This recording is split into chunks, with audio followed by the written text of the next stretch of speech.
नमस्कार, जयशंकर दत्तगुरू. मी डॉक्टर अश्विनी जितेंद्र काळे. दिनांक 30 डिसेंबर 2024, वार सोमवार. अमावस्या तिथी आपल्याला प्राप्त होत आहे. सोमवती अमावस्या आपण या तिथीला म्हणतो. या दिवशी आपल्या पितरांना वंदन करण्याचा, पितरांना धन्यवाद देण्याचा आणि पितरांचे आशीर्वाद घेण्याचा सुंदर असा योग आपल्याला प्राप्त होतो आहे.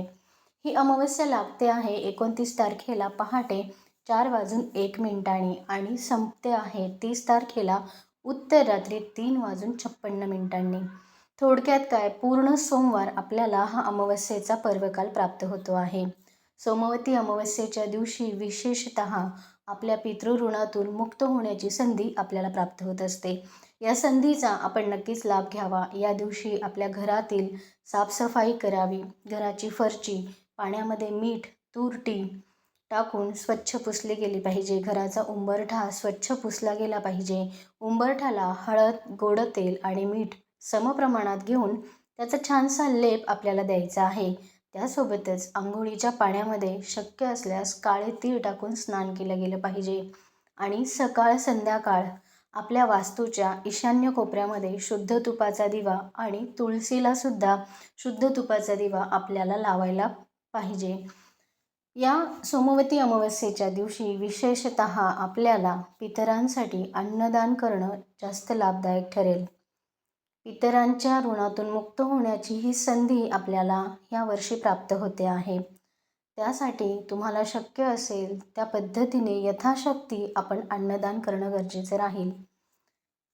सोमवती अमावस्येच्या दिवशी महादेवाला पंचामृताने अभिषेक करून रुद्रपाठ करणं गरजेचं राहणार आहे. त्या पठणाने शनी, राहू, केतू आणि चंद्रमा या ग्रहांची बलवत्ता आपल्याला नक्की प्राप्त होईल.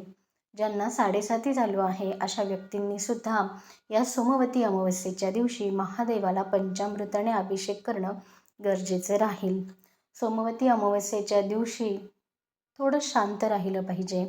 आपल्या पितरांना स्मरण करत वंदन केलं गेलं पाहिजे.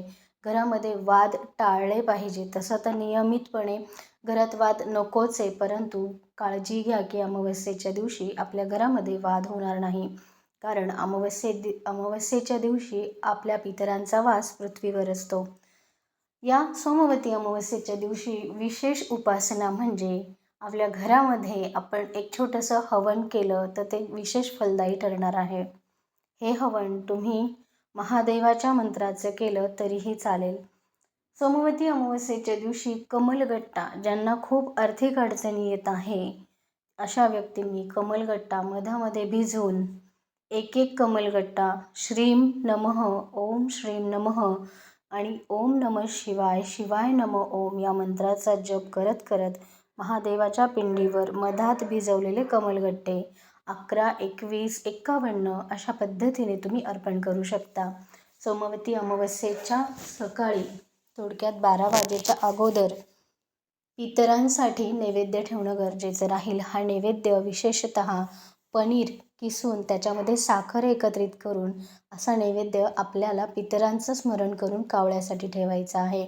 आणि रात्रीसुद्धा सगळी कामं आवरल्यानंतर किचन स्वच्छ करून, स्वयंपाकघर स्वच्छ करून किचनवर आणि भात आणि दही पितरांचं स्मरण करत आपल्या पिण्याचे पाण्याचं जे भांडं आहे त्या भांड्याच्या शेजारी आपल्याला ठेवायचं आहे.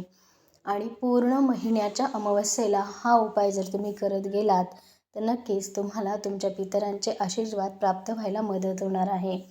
मुंग्यांना साखर देणं गरजेचं राहील. गाईला चारा देणं गरजेचं राहील. सोमवती अमावस्येच्या दिवशी जितकं द्याल तितकं 1000 पटीने परत मिळत असतं. आणि त्यासोबतच तुम्हाला हे पर्वकाळ तुमची साधना करण्याचं आहे. गोदाकाठी किंवा कुठल्याही नदी किनारी तुम्ही तेलाचा दिवा लावू शकता, दीपदान करू शकता आणि तुमच्याकडे येत असणारी साधना, मंत्र, तंत्र याचा नामस्मरण करत गेला तर तुम्हाला ही अमावस्या नक्कीच 1000 पटीने लाभ देणारी ठरणार आहे.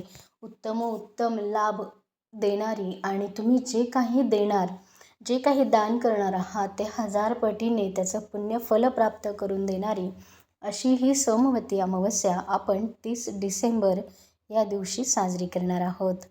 देवाधिदेव महादेव तुमच्या सर्व इच्छा पूर्ण करोत.